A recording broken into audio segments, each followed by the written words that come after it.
And welcome to the Lindy Sports and Cox Sports Broadcasting post-game report. I am Coach Dick Cox, joined by Coach Barry Toney. Well, tonight's game was the battle of the Carolinas, and North Carolina came in tonight with their Heisman Trophy candidate Drake May, and just really took it to the South Carolina Gamecocks. Drake carved up their secondary. The South Carolina running defense was not very good. It seemed like every time we looked up, North Carolina would have a 2nd and 5 or 2nd and 4, and they just really, North Carolina controlled the line of scrimmage and came away with a 31-17 win tonight. Hey, you're right there, Coach. Not only was Drake May doing a good job, handing that ball off, and the running backs were making good yards, but those short passes were also very well utilized and making good gains for the Tar Heels. Not making any excuses for the Gamecocks, but South Carolina lost their starting linebacker, Mo Kimba. Again, the very first series or second series of the game, they lost their freshman All-American defensive back who came in last year after an injury on the first series of the season. They lose him, and basically Shane Beamer said they were playing with a bunch of true freshmen in their first college games trying to cover a Heisman Trophy candidate, and there were some obvious errors which led to some wide open touchdown passes for the Tar Heels. Hey, you're right there, Coach, but Coach also said, outside a lot of the injuries that they incurred, they also have to do a better job coaching and getting them in the position they need to be in. South Carolina was able to come back after North Carolina jumped out to a quick lead. The Gamecocks were able to answer and actually take a lead themselves of 14-10. But North Carolina was able to get the ball back before halftime and take it in, took a 17-14 lead into the half. Hey, that's right there, Coach. That was big, scoring right before the half. South Carolina came out and Beamer ball to start the first play of the second half that South Carolina onside kicked to steal a possession and got the ball back near midfield to start the second half. But on back-to-back plays, third down plays and fourth down plays, Spencer Rattler had an open receiver that dropped the ball 2 straight times on fourth down. North Carolina was able to take the ball in midfield, drive down, and build on their lead. You're right there, Coach. The Gamecocks, they just have trouble moving the ball consistently, in regards to their running attack, and also Rattler had 9 sacks on him too. So South Carolina tonight, from a rushing standpoint, DeCarry Joyner carried it 13 times for 30 yards. Juju McDowell had it 5 times for 4 yards, and Spencer Rattler actually carried it 12 times for -5 yards. But the biggest difference in tonight's game was Rattler got sacked 9 times, and the offensive line, just a poor exhibition up front, that Rattler did not get any time at all to throw the ball, because when he did have time, he was 30 out of 39 for 353 yards. But again, if he's running for his life every time and then having to throw to check-off receivers that are not up the field, then that's the recipe for a long night for the Gamecocks. Hey, you're right there, Coach. Well, he got a great throwing arm. There were just a couple times he just didn't have enough time, and he would get, like I said, he would get those sacks, and he just didn't have time to concentrate. And most of the time too on Jet, he was the only one they had throwing the ball to, one receiver. South Carolina had their opportunities. They cut the lead to 31-17, and May threw 2 straight interceptions, and South Carolina was able to bring the ball down and get it in the North Carolina red zone. But untimely holding penalties and just sacks, again, by poor play by the offensive line, and South Carolina had to turn the ball over on downs a couple of times down there when they had a chance to get it back and possibly tie it, but just kept shooting himself in the foot. And again, I think with a young offensive line, but that's an area the Gamecocks have really got to work on, because it stuck out tonight in a very big way in front of a big record crowd tonight.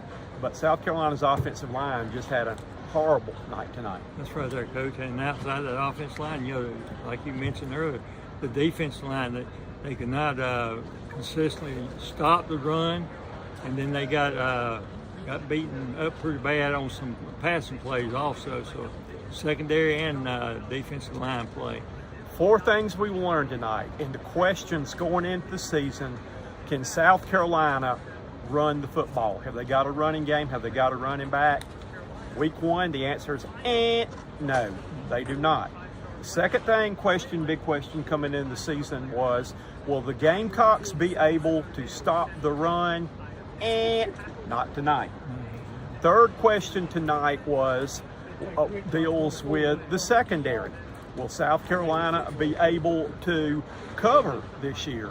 And again, with a couple of injuries early in the game, May had a big night passing. He passed for 269 yards and 2 touchdowns, but just at times the defense could not get off the field. North Carolina converted 8 out of 13 third down attempts and just kept moving the chains, and South Carolina could not get the ball back. And with the new running clock this year, South Carolina just had trouble getting the ball. North Carolina did a good job keeping the ball away from them. That's correct. And Coach, we oftentimes talk about how to win consistently in the SEC. You must be able to run the ball. You have to stop it, and also you got to not have many turnovers. And one thing that's already starting to hit home there, Coach, is your depth factor. You got to have the next man up, and you got to be ready to get out there and produce. So, North Carolina on the other side, we mentioned that South Carolina, the question all season long was, will the defense be able to stop the run? Well, Brooks for North Carolina had 15 carries for 103 yards, while Hampton tonight had 16 carries for 42 yards, and May had 4 rushes for 25 yards. The answer to that question is nah. So we had too many nats tonight. Yeah, that's right. Here. What you got to do there, Coach, you got to look at how the game was played, look what improvements need to be made. And the Gamecocks, next Saturday, they're going to be playing a feisty Furman team. I tell you what, Furman has really improved over the years. So they need to be ready for that game. And then you got on the road to between the hedges down in Athens. I don't even want to think about that right now, though. But for the Gamecocks, like you said, Spencer Rattler just said that they had so many mistakes where they did not line up right. They didn't block right. Passes were not thrown right. They had penalties when they didn't need penalties, and just formational issues. Again, hopefully this is the first game you get that crap over with, and then you can build on it. I'm sure they got a lot of things to practice. I don't think they'll be taking Labor Day off this week like the rest of the people. No, they won't there, Coach. And hopefully this week, Coach Beamer, he had to get on to him one time. He felt like he did not have a very good practice. This week it's going to be utmost that each and every day needs to be a good practice. 2 bright spots that I saw tonight on what was a pretty dismal game for the Gamecocks and for the SEC were Xavier Leggett, the big senior receiver who had a big game in the bowl game with a big spectacular catch in that game. Well, Juice Wells went out early with an injury for the Gamecocks. He was out to add to their problems too. But Leggett stepped up tonight with 9 receptions for 178 yards. Did a great job. And again, did a great job. And a new person to talk a little bit about on offense tonight in a different capacity was that Luke Doty made his first appearances as a receiver and was very impressive. That Doty lined up out there. He had 3 catches for 41 yards. You could see this young man moving to the receiver room here in his debut. Again, like Coach Beamer said after the game, the young man is just a team player. He wants to play. They're going to find a place to play for him. He's a tough runner. I think we're going to see a lot more out of Luke Doty from the receiver position. Absolutely. Like I said, even though it's been kind of bad tonight, you can't dwell on that fact because you can't let one bad night turn into 2 bad nights. Gamecocks started the season off slow last year and finished strong. North Carolina started the season off last year starting strong and finished bad. Kind of the way they started last year. We'll see what happens going in right now. But South Carolina returns to Williams-Brice Stadium next weekend for a 7:30 kickoff against the Furman Paladins. And we look forward to being there to bring you all the coverage of South Carolina and SEC football. Reporting for Cox Sports Broadcasting and Lindy Sports, he's Coach Toney. I'm Coach Cox. Good night, everybody. Good evening. He gave us a chance, played his butt off. Can't allow our quarterback to get hit like that. We got to protect him better, obviously, but he's a hell of a player. Gave us a chance to win the football game, made some great throws. Penalties offensively that backed us up, at the end of the game, made it tough on him. And obviously at the end of the game, throughout the game, we're having a hard time running the ball, and their pass rushers are able to get going, and he's under pressure. But like I said, we gotta be able to protect better tonight than what we did. On the positive side, can you talk a little bit about Legette's game tonight, and even Luke coming in and having a pretty good game at receiver tonight? Yeah, just those two guys are football players, man. Football players. For Luke to come in and play as much receiver as he did tonight, play special teams for us. I love that kid. He's a leader and showed what kind of player he is. Legette, same thing. I've been saying it all along. A lot of talk about Juice Wells, obviously. And we didn't have Juice tonight in the second half, but was all along got so much confidence in Legette. We know what kind of player he is. We saw that last season on special teams, the catch he had in the bowl game, and then the catches we made tonight. One-on-one opportunities, and he went up and made plays, and love the way he competes. Cool.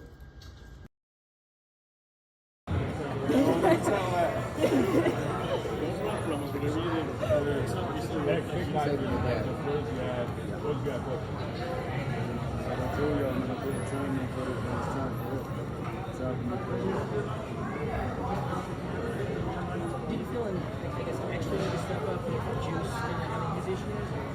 They had a play to do with it too, but I'm doing it for me, man. I had to use my fifth year to come back just for them in the right. Struggles in the red zone. Anything specific you noticed with those plays, or just not executing? Man, we just got to execute on them plays, man. We're going to make it happen. How frustrating was it to see the Man, because we had a lot of guys open, man, but I don't want to put too much on them, man. We're going to get better at that. Was it important for you to show that you can kind of be that sort of workhorse wide receiver for this game? Say it one more time.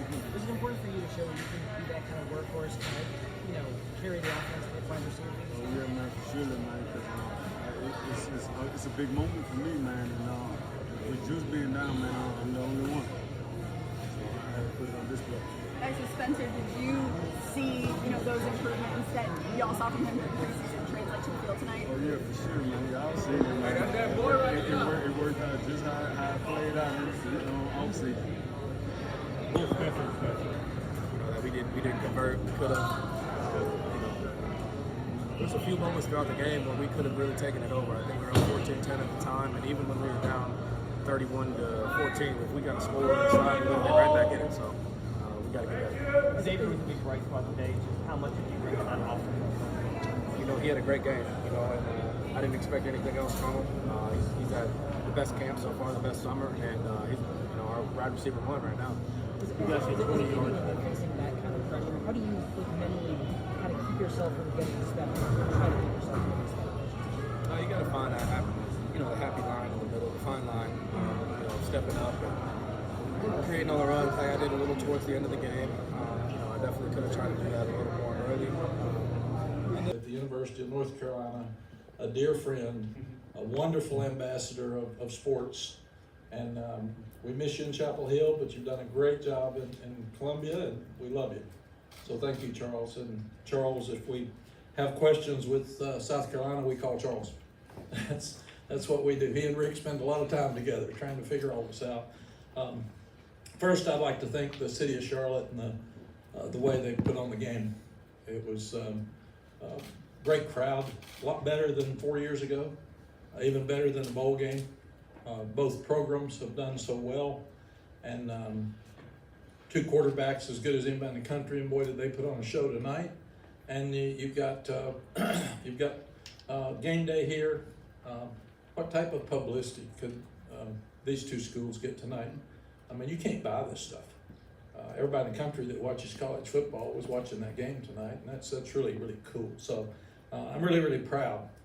I'm proud for Shane for what he's accomplished and what he's done, and I'm proud of our coaches and these kids. They came back at halftime and went ahead, which was huge. Gave up an onside kick to start the second half while we were sitting there telling them they're going to onside kick it. And we stood right there and watched them get it. And then had a 3 and out or a 4 and out and get the ball right back at the 40 or at the